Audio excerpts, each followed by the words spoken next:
Hey, how's it? We're back on this Aloha Tuesday, and if you are stressed about a renovation or rebuild, take a deep breath and relax. Our friends from H1 Construction are here to help clear away that drywall dust. Got questions? It's time to ask the contractor.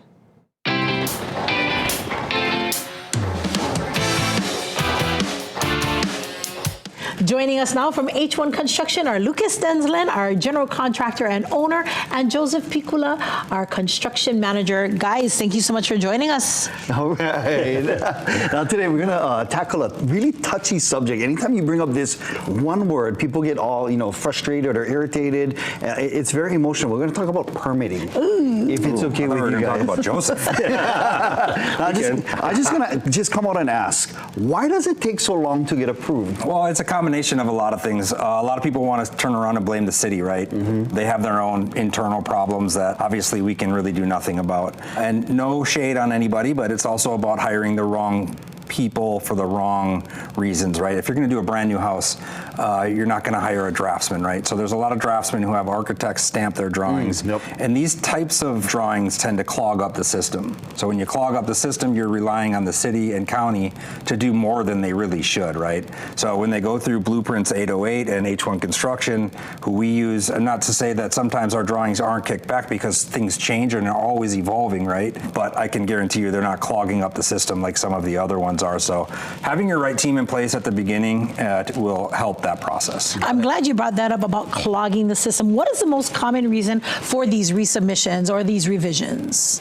I don't want to say bad drawings, if I had a better way to put it, but bad drawings. Lack of information. Inaccurate. Yeah, lack of information. Lack of information, inaccurate information, what city and county requires on the plans. Oh. So what ends up happening is there's stations at the DPP, and it goes through these stations, and once it hits station 4, and then that clogs up the system there for someone who didn't draw with the right information, it gets kicked back to the architect or the draftsman, right? Then it goes back to the very beginning once they correct all the those way stages, back right? to station 1, So, 2, 3. because they don't, whatever station they were in beforehand, they don't want to make sure that there was any changes made behind the scenes. Okay, well, that leads us to this question from Gabby from Wahiawa. He asked if there's anything that he can do or ways to plan around delays. Well, that's a good question.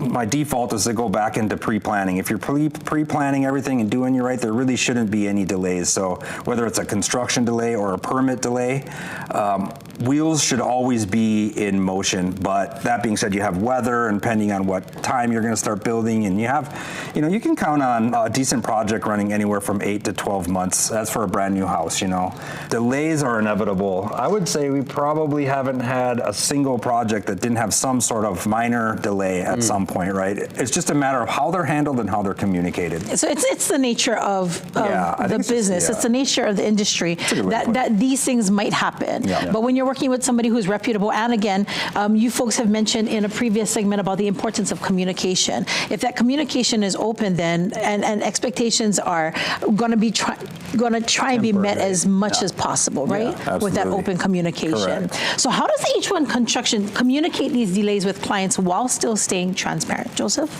Well, we have, once the construction starts, we have a on-site meeting every 2 weeks with the client and the architect. We go over any potential delays, any potential issues, any work standing as a current, discuss any type of materials, and then every other week, Luke usually doing update videos. Oh, wow. So we communicate very heavily. At minimum once a week, a client is listening. Gantt charts? Yeah, having a communication point, whether it's a meeting with me, videos, Gantt charts, or bunch of emails. I'm not even, probably 2-3 emails a day. Wow. Yeah.